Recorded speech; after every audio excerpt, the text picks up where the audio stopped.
Isaac estava em Gerar já fazia muito tempo. Certo dia, Abimeleque, rei dos filisteus, estava olhando do alto de uma janela quando viu Isaac acariciando Rebeca, sua mulher. Então, Abimeleque chamou Isaac e lhe disse: Na verdade, ela é tua mulher. Por que me disseste que ela é tua irmã? Isaac respondeu: Porque pensei que eu poderia ser morto por causa dela. Então disse Abimeleque: Tens ideia do que nos fizeste? Qualquer homem bem poderia ter se deitado com tua mulher e terias trazido culpa sobre nós. Eu vou ler até o 17. E Abimeleque advertiu todo o povo: Quem tocar neste homem ou em sua mulher certamente morrerá. Isaac formou lavoura naquela terra e no mesmo ano colheu a 100 por um, porque o Senhor o abençoou. O homem enriqueceu e a sua riqueza continuou a aumentar até que ficou riquíssimo. Possuía tantos rebanhos e servos que os filisteus o invejavam. Estes taparam todos os poços que os servos de Abraão, pai de Isaac, tinham cavado na sua época, enchendo-os de terra. Então Abimeleque pediu a Isaac: Sai da nossa terra, pois já és poderoso demais para nós. Por isso Isaac mudou-se de lá, acampou no vale de Gerar e ali se estabeleceu. Amém. Amém? Muito bom. Bom, foi-me proposto algo parecido, não vou lhe recordar exatamente, algo parecido com as mesmas experiências que Isaac teve, as experiências parecidas de Abraão, algo do tipo, eu não me recordo. Mas o texto de Gênesis, Será?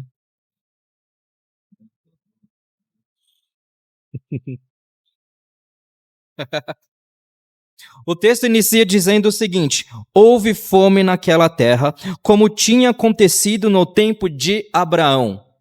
De fato, Isaac passa da mesma maneira que o seu pai havia passado pela mesma experiência. Existe um termo em latim chamado ipsis lipsis, a mesma coisa, do mesmo jeito, ipsis lipsis, idêntico. Houve fome na terra quando Deus chamou Abraão para que ele peregrinasse e fosse em direção à terra que seria mostrada a ele. Chegando naquela terra, havia fome lá. Abraão, não contente com aquilo, ele mudou-se para o Egito. Isaac está aqui de semelhante modo. Onde que ele estava aqui nesse momento? Isaac morava em Beer-Lai, uma outra terra. Já tinham nascido os seus 2 filhos, Jacó e Esaú. Bom, diante de uma situação de fome, diante de uma situação de escassez, ele decide coerentemente se retirar.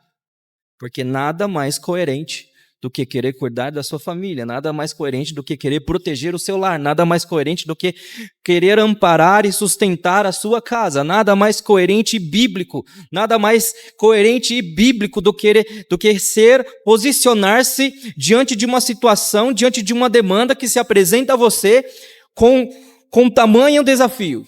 Nada mais coerente do que um pai de família, do que um homem de Deus, do que um homem de família ter de cuidar da sua casa, ter de cuidar de sua família. Eu ouço muitas pessoas dizendo que Isaac era um homem de pouca fé. Já ouvi isso, o Isaac era um homem covarde. Não, Isaac era muito coerente. Não existe atitude mais coerente do que aquela diante de demandas que Deus coloca diante de nós e eu preciso agir. E ele agiu. E ele se retirou de lá. E se retirou da terra em que havia escassez. Ele era um pai de família, ele era um homem de Deus, ele tinha gado, ele tinha servos, ele tinha servas, ele tinha situações a serem administradas por ele. Portanto, ele precisou se retirar. E aonde que ele foi? Ele foi até Abimeleque. Esse Abimeleque não é o mesmo Abimeleque que se apresenta a Abraão. Esse Abimeleque, na verdade, é o filho daquele primeiro rei. Abimeleque não é um nome, é um título. Então, qual que é o nome desse título? Filho do rei. Isaac se retira da terra onde ele estava estabelecido, vai até Abimeleque pedir ajuda. E o texto diz, olha o que o texto diz no verso 2, o Senhor apareceu a Isaque e disse, não desça ao Egito. Sim, provavelmente, muito provavelmente, o texto está indicando que ele foi até Abimeleque pedir ajuda, e ele sim estava decidido no seu coração a retirar-se para o Egito, assim como seu pai havia se retirado para o Egito. Ipsis lipsis, a mesma situação, a mesma coisa. Às vezes eu fico pensando, e eu procurei, eu pesquisei, eu li, mas é muito difícil identificar o motivo ou dar uma resposta do porquê Deus faz nós passarmos por situações que outras pessoas também já passaram.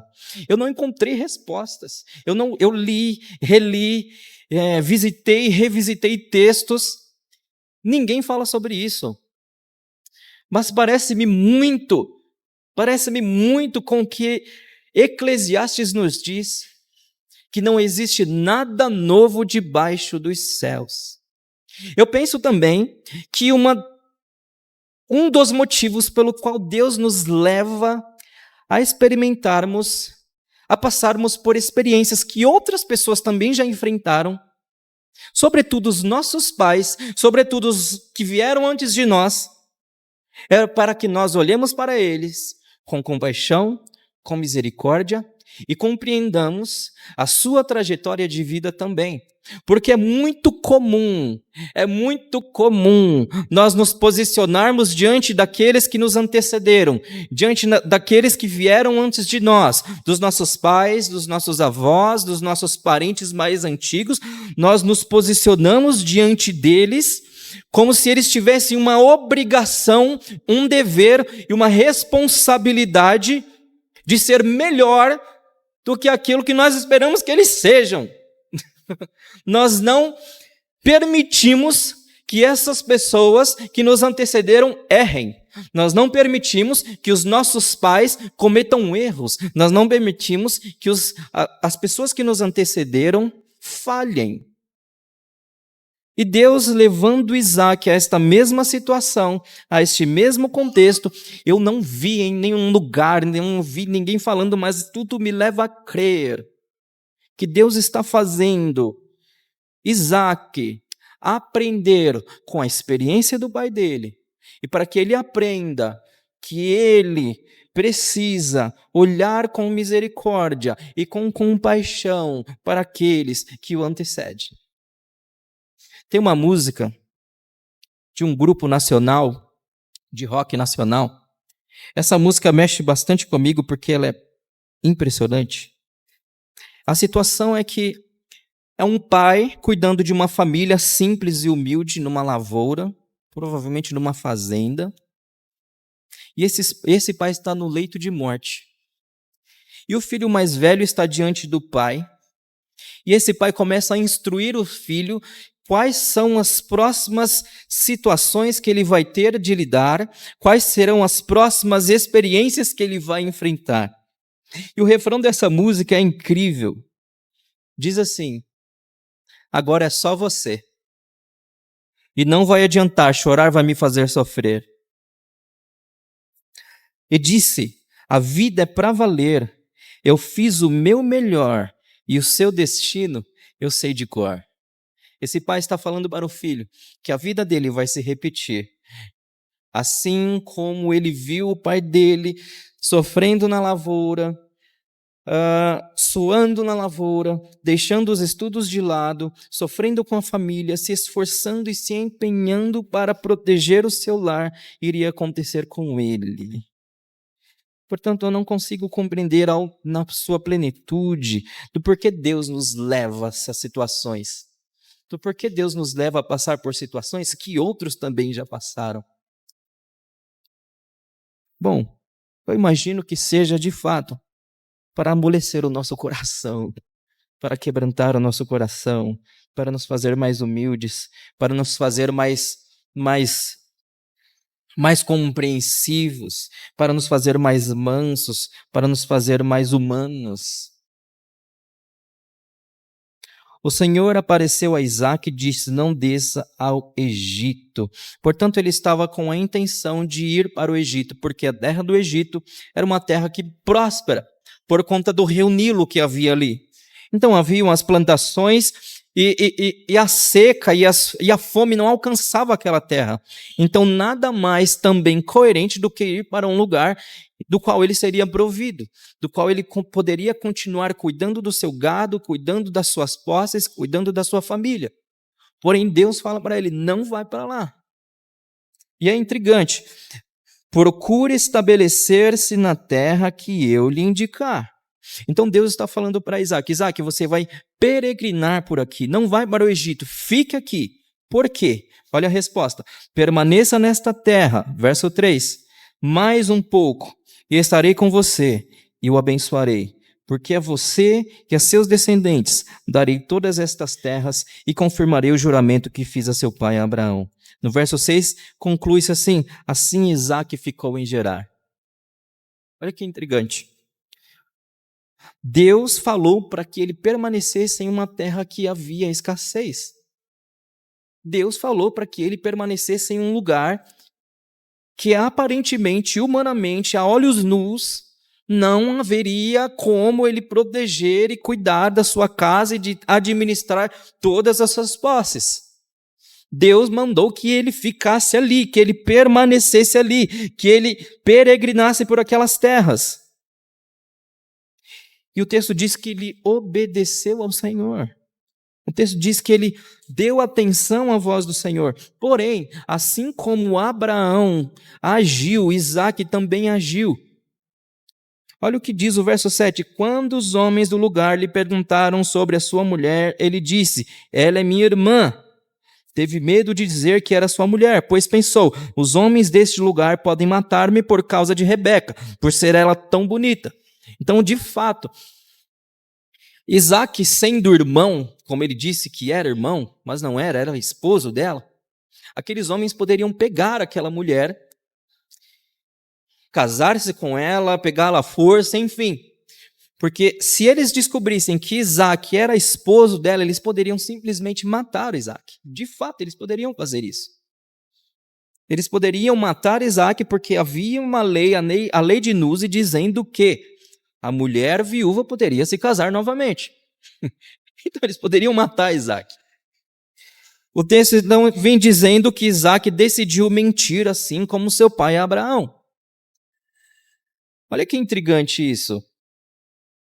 Vocês que são pais como eu, vocês que são pais como eu, vocês vão percebendo ao longo da vida que, infelizmente, nem tudo que nós gostaríamos que os nossos filhos aprendessem, eles aprendem.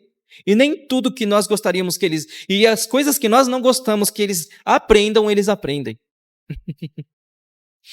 E isso não tem a ver com eles, tem a ver comigo que sou o pai. Isso não tem a ver com eles, tem a ver com você que é pai. Tem a ver com você que é mãe. Já ouviu o que ela fala? Não sei de onde ele aprendeu isso. Como ele aprendeu isso? Com você. Comigo. É ipsis lipsis, eles estão nos observando, eles estão nos olhando, eles estão nos vendo. A pergunta que eu devo fazer é qual é a lição que eu tenho buscado e me empenhado e me esforçado a ensinar os meus filhos? Quais são os caminhos que eu tenho me esforçado e me empenhado para educar os meus filhos? Quais são os caminhos, quais são as posições que eu tenho tomado diante do Senhor, que os meus filhos estão vendo e assistindo e aprendendo com aquilo que eu estou fazendo. E isso é muito velho, isso é muito antigo, é tão antigo que é verdade. Quando nós dizemos que os filhos aprendem mais com aquilo que eu faço do que com aquilo que eu falo. Isso é muito antigo, o tempo passa, entra ano e sai ano, entra século e sai século, a história permanece. Ipsis lipsis, é igual, é idêntico. Os meus filhos não vão aprender com as minhas gritarias. Os meus filhos não vão aprender com a minha imposição rígida. Os meus filhos não vão aprender com o meu posicionamento despótico. Os meus filhos não vão aprender com o meu muito falar. O meu filho e a minha filha, os seus filhos, eles vão aprender com aquilo que você faz. Portanto, veja bem como você caminha com o Senhor, ou como você não caminha com o Senhor. Veja bem quais são as escolhas que você toma na vida, se são escolhas coerentes, se são escolhas debaixo de temor, debaixo de orientação, debaixo de obediência à ordem, à direção, à vontade do Senhor, ou se são escolhas administradas por seus próprios impulsos, por suas próprias demandas internas, por suas próprias vontades, por seu próprio querer, porque os nossos filhos estão observando tudo isso, e eles estão aprendendo tudo isso. Tem uma teologia que diz que existe uma maldição hereditária por aí. Não existe. O que existe é exemplo dentro da minha casa, e o meu filho vai aprender com o meu exemplo. O seu filho vai aprender com o seu exemplo. Não existe essa ideia de teologia da libertação, de que existe uma maldição hereditária. O meu pai foi assim, eu serei assim, meu filho será assim, minha mãe foi assim, eu sou assim e minha filha será assim. Isso não existe. Isso, na verdade, é um subterfúgio meu e seu para que não nos posicionemos diante do Senhor referente àquilo que Ele quer e exige que eu e você façamos. Não existe essa ideia de que eu estou amaldiçoado, de que eu estou... Meu querido, Jesus Cristo nós ressuscitamos com Cristo, nós estávamos mortos em nossos delitos e em nossos pecados, Efésios 2:1, mas Cristo nos deu vida. 2:14 diz que Ele derrubou a barreira da inimizade que havia. Portanto, aquele que caminha com o Senhor deve caminhar em obediência a Ele, não mais movido pelas circunstâncias, sejam elas internas ou sejam elas externas. Ele deve caminhar em obediência, em submissão àquilo que o Senhor espera que ele faça. E o texto diz no verso 6, conclui dessa forma: assim, Isaque ficou lá. Isaque obedeceu ao Senhor. Porém, o texto diz que Isaque mentiu porque ele teve medo. Não existe nada mais humano e também não existe nada mais coerente do que ter medo. O medo, na verdade, é humano. O medo, na verdade, além de ser humano, ele é também uma defesa. Eu suspeito, e eu gostaria que você fizesse o exercício de desconfiar também de todos aqueles que se dizem fortes demais, heróis demais, íntegros demais, corretos demais. Eu desconfio de todos aqueles que não apresentam as suas falhas. Eu desconfio de todos aqueles que não demonstram seus pecados. Eu desconfio de todos aqueles que são limpos demais, que são certos demais, que são corretos demais, que são íntegros demais, porque que são pomposos demais, que são justos demais, que são organizados demais, que são limpinhos demais. Eu desconfio desse tipo de gente, porque esse tipo de gente simplesmente não existe. Já viram aquelas fotos da revista... como que é? Eu esqueci o nome dessa revista. Aquela é uma revista que tem o foco de construção de casas e organização interna de casa. Como que é? Como que fala? Design de interiores. Já viram as casas que aparecem lá? Já viram os famosos que às vezes estão ali? A casa do camarada não tem uma mosca. Não tem uma mancha na parede. Dá até medo de um dia entrar numa casa dessa.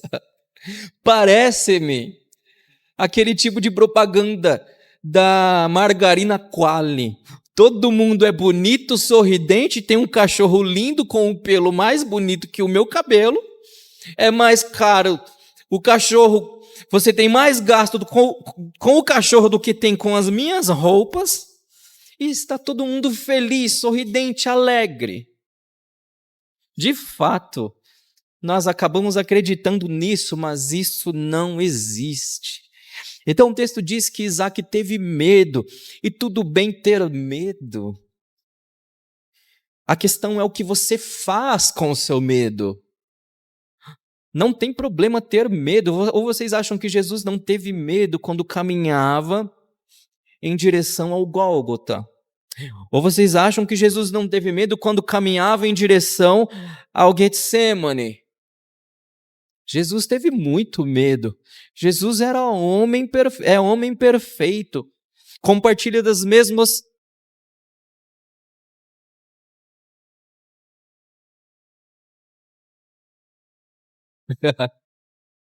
Salva essa benção. Esse cara passa em frente à minha casa todo dia. Ou vocês acham que Jesus não teve medo, não teve insegurança, não teve dúvidas? Ou vocês acham que Paulo não teve medo? Ou vocês acham que Pedro nunca teve medo? João, Marcos, os apóstolos não tiveram medo? Nada mais coerente com a verdade do que ter medo. Nada mais coerente com a verdade do Evangelho do que falhar. E ele, sim, ele pecou, e aqui nós não podemos negar isso. Porém, nós também precisamos compreender que caminhar com o Senhor não nos isenta de sentir medo, de sentir insegurança, de se sentir sozinho. Por mais que o Senhor tenha dito a ele, eu estarei com você e te abençoarei, ele teve medo. Isso me lembra muito o que aconteceu com Moisés. Quando Deus chama Moisés,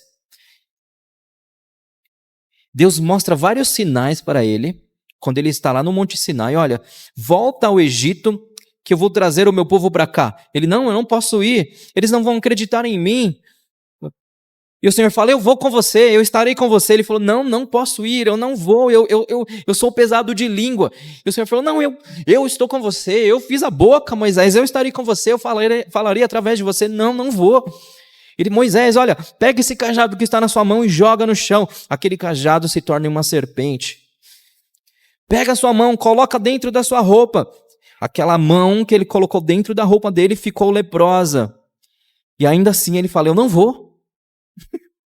Mas quando Deus fala assim, ok, Arão, seu irmão, vai com você. Ele falou, então eu vou. Ele só aceitou ir após saber que Arão estaria com ele. Mas por quê? Porque Moisés sabia que Arão compartilharia das mesmas inseguranças que ele, dos mesmos medos que ele. Um amigo íntimo, em comum, alguém que sente o que você sente, alguém que chora quando está triste, que sofre quando está decepcionado, alguém que se frustra com a vida. Era isso que Moisés queria. Então não existe nada mais humano do que errar. Não existe nada mais humano do que ter medo. E sim, ele vacilou muito, porque ele colocou a vida da sua própria família em risco, da sua própria esposa em risco e da linhagem, da promessa de Deus sobre essa família, da aliança. Sim, ele fez isso. Mas graças a Deus que o Senhor não nos deixa seguir os nossos próprios caminhos. Graças a Deus que nós temos um Senhor que se apresenta a nós e que se apresentou a nós e que nos instrui a viver a tua maneira. O texto diz que Deus falou para ela para permanecer ali, que ele iria prosperar. Olha o verso 8. Verso 12, Isaac formou lavoura. Verso 12, Isaac formou lavoura naquela terra, e no mesmo ano colheu a 100 por um, porque o Senhor o abençoou. Olha isso.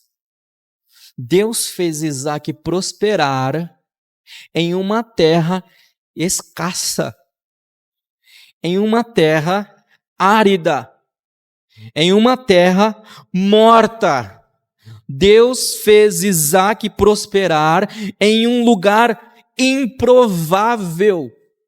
Deus fez Isaac prosperar em um lugar que ninguém jamais imaginaria que poderia prosperar. Isaac prosperou. Primeiro porque Deus disse que isso iria acontecer, mas também porque ele obedeceu ao Senhor. Primeiro ele creu, ele permaneceu onde Deus quis que ele permanecesse. E ele obedeceu. Se você quer prosperar, se você quer viver tudo aquilo que Deus quer que você viva, obedeça ao Senhor. Obedeça ao Senhor. Obedeça a palavra do Senhor. Se submeta à vontade do Senhor. Se submeta à palavra do Senhor. E Isaac prosperou. Isaac prosperou em uma terra árida. Deus fez Isaac prosperar em uma terra e em um contexto de fome e seca. Irmãos, isso é demais. Eu acho que por ser muito distante da gente, mas isso é demais. Era tudo seco. Não existia nada. Ele tinha apenas a palavra do Senhor. E de fato, tudo que eu preciso para prosperar na vida, seja o que for, seja em qual área for, seja em qual caminho for, tudo que eu preciso é apenas da palavra do Senhor sobre a minha vida. Você não precisa de mais nada. Você não precisa de mais ninguém. Você só precisa obedecer à palavra do Senhor.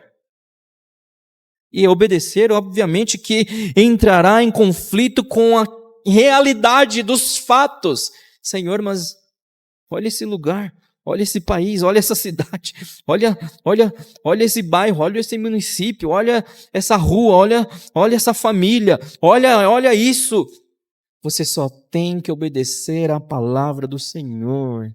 Você deve caminhar em obediência a essa palavra, aquilo que Ele disse para ser feito e aquilo que Ele espera que você faça.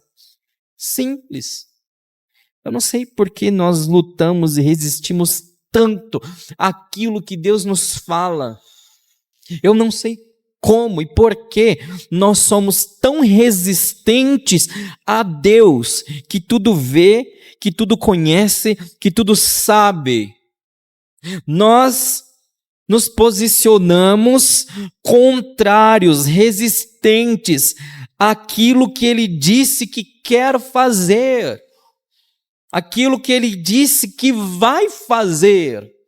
O texto diz para que ele permanecesse, ele andou debaixo dessa palavra. Simples, ele andou debaixo de uma palavra que ele recebeu. Você só precisa disso. Eu só preciso disso, andar debaixo da palavra. Apenas isso e nada mais. Eu não preciso de nada mais. Tem um pastor que eu acompanho, Dom Ximenes. Ele diz: Deus e eu somos a maioria. Eu não preciso de mais ninguém. Deus e eu somos a maioria. O homem enriqueceu, olha o verso 13. O homem enriqueceu e a sua riqueza continuou a aumentar até que ficou riquíssimo. Olha o verso 16. Então Abimeleque pediu a Isaac: sai da nossa terra, pois já és poderoso demais para nós. Olha que intrigante. É um rei que está chegando em um único homem, que decidiu andar em obediência a uma palavra, que decidiu andar debaixo de uma palavra que ele recebeu. Olha que intrigante isso, ele prosperou mais que um reino, mais que um homem de posses, mais que um reinado. Ele foi mais próspero do que um rei. É mais ou menos assim: eu sou mais rico, mais poderoso do que o Estado. Eu tenho mais dinheiro, eu sou um Elon Musk da vida. Isaac era o Elon Musk. Ele prosperou mais do que um reinado, do que um homem que tinha servos, assim como ele, mas assim, tinha muito, com certeza, tinha soldados a seu serviço, tinha cavalos, tinha gados, tinha muitas terras. Isaac prosperou muito mais do que um próprio reinado, simplesmente porque ele andou debaixo da palavra que ele recebeu. Você é sensível à voz do Senhor? Porque se eu não desejar ser sensível à voz do Senhor, se eu não desejar ouvir a voz de Deus, e quando eu digo, não estou falando de nada tão místico, aqui a palavra está ao nosso alcance. Quando você se achega a essa palavra, você precisa compreender que você está se achegando a um Deus que fala através da sua palavra.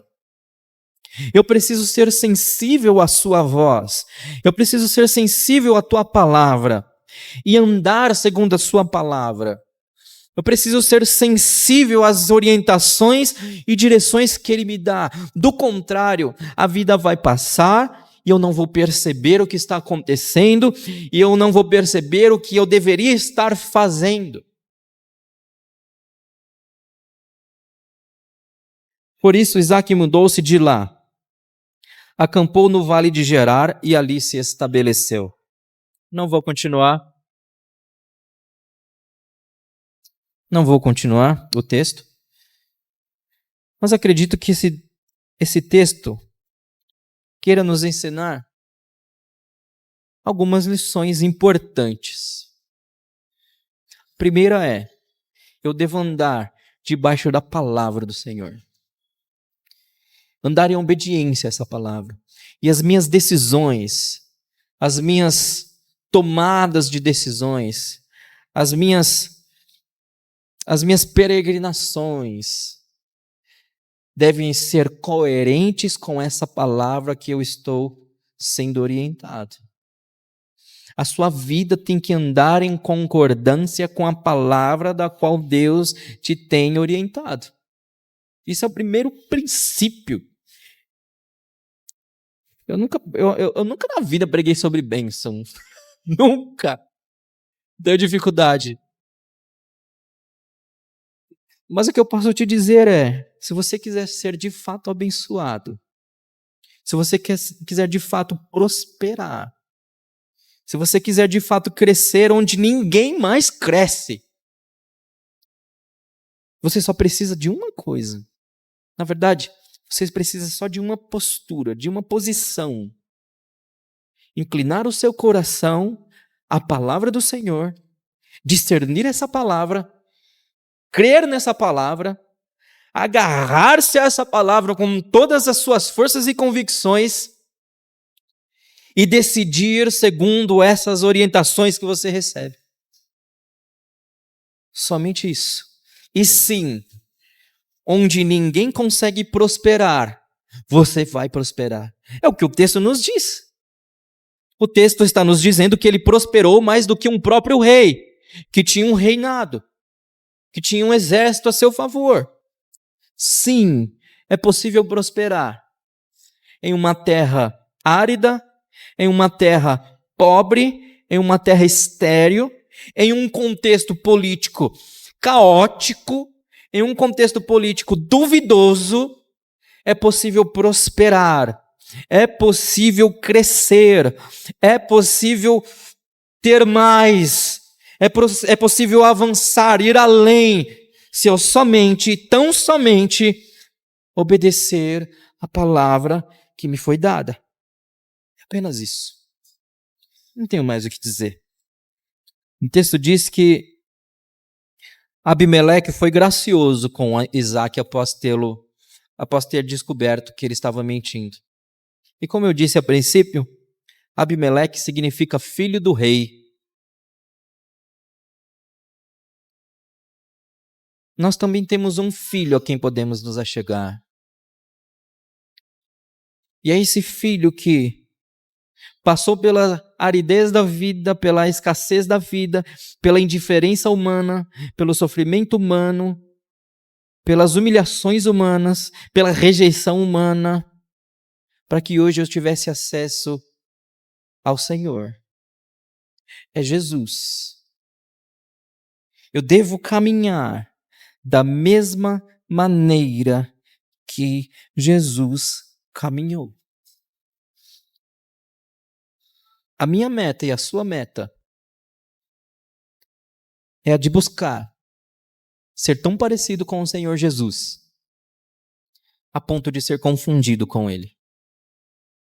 A meta de um cristão, máxima, primeira e última, deve ser buscar parecer-se com o seu Senhor em todos os aspectos da vida, sobretudo na obediência e o caminhar nessa obediência é buscar parecer-se tanto com Cristo Jesus, a ponto de ser confundido com Ele. Essa é a minha meta, deve ser a minha meta, e essa deve ser a sua meta. Busque parecer-se com Jesus, a ponto de confundir-se com Ele. Abimeleque foi misericordioso. O texto não conta muitas coisas sobre Isaac. Isaac tem poucas coisas aqui no livro de Gênesis. Mas nós aprendemos que, às vezes, as coisas se repetem na nossa vida porque é através de mim e através de um posicionamento meu que isso deve acabar. Isso deve acabar já. Eu não faço ideia de como é a sua vida, de como é o seu casamento, de como são as suas relações, a sua vida amorosa, o seu vínculo familiar. Eu não faço ideia. Se você tem vivido uma trajetória de repetições, de imitações do que foi, tudo tem que se quebrar com você. Isso só é possível, novamente, se eu obedecer, se eu amolecer o meu coração, se eu quebrantar a minha alma, se eu me submeter ao Senhor de toda a minha força, eu posso ser uma transformação na vida da minha casa, da minha família, dos meus familiares, no meu casamento, na relação com os meus filhos, no trabalho, onde quer que seja. Portanto, comece hoje, faça já, agora, o que o Senhor tem esperado de você. É simples, você só precisa crer. Creia no Senhor, creia na palavra do Senhor e caminhe nessa direção, que a vida vai acontecendo e Deus vai te orientando para que você tome decisões sábias e prudentes, decisões inteligentes, e cresça e amadureça em um lugar que ninguém consegue mais crescer e amadurecer. Vamos orar? Senhor, no nome de Jesus, nós louvamos a Ti. Obrigado por Tua palavra. Obrigado porque o Senhor nos tira de uma terra árida e seca e nos faz prosperar. Obrigado por Tua graça e por Tua bondade. Ajuda-nos, ó Senhor, a discernir a Tua voz, a Tua palavra, a Tua orientação e a andar debaixo dessa palavra. Ajuda-nos, Senhor, a quebrarmos ciclos, a rompermos com ciclos que se repetem há anos, há décadas, há gerações. Que nós possamos ser a transformação que esperamos no outro e do outro. Senhor, no nome de Jesus, vem sobre nós, orientando-nos segundo a tua sabedoria, para que possamos tomar decisões sábias, assim como o Senhor, e inteligentes, para que possamos prosperar, porque antes te obedecemos. Ajuda-nos a sermos parecidos com o nosso Senhor Jesus, em um contexto de reprovação, de negação, de resistência e de indiferença. No nome do Senhor Jesus, essa é a oração que nós fazemos e louvamos a Ti desde já. No nome de Jesus, amém. Amém. Deus abençoe. Muito obrigado.